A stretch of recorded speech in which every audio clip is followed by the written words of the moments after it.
Next we have limiting reactant.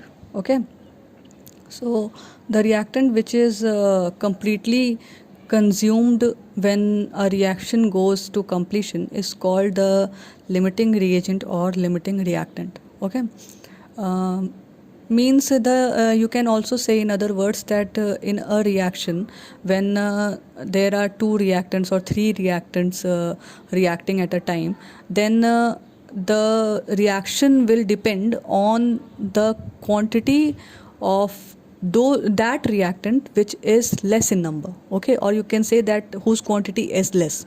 Okay, so this that is known as limiting reactant because it will limit the reaction, means the reaction will not move forward unless we add that compound even in add that compound. Okay, so that is why it is known as limiting reactant.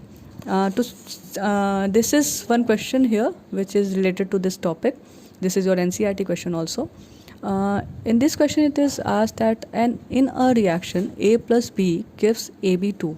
Okay, identify the limiting reagent in the following. Okay, there are given few conditions. Okay, and you have to find out that which one is the limiting reactant in this question.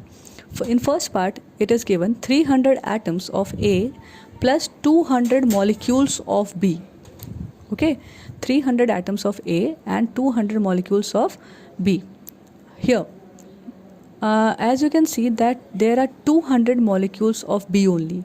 Okay, so these 200 molecules of B will react with only 200 atoms of A.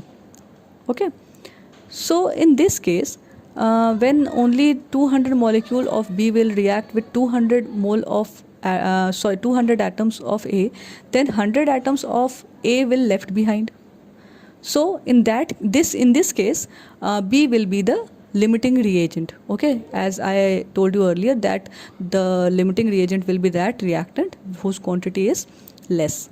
Next, in this case there are 2 mole of atoms and 3 mole of B. Okay, it means that 2 mole of atom will use only 2 mole of B and 1 mole of B will left behind, because of which in this condition A becomes the limiting reactant. Now in the third part 100 atoms of A react with 100 molecules of B. Okay, so in this case you can say see that there are equal number of entities of A and B, both of them, so that is why there is no limiting reactant in it. Okay, so there is no limiting reactant in this case. Next, 5 mole of A react with 2.5 mole of B. Okay, so here the lesser quantity is of B, so B becomes the limiting reactant.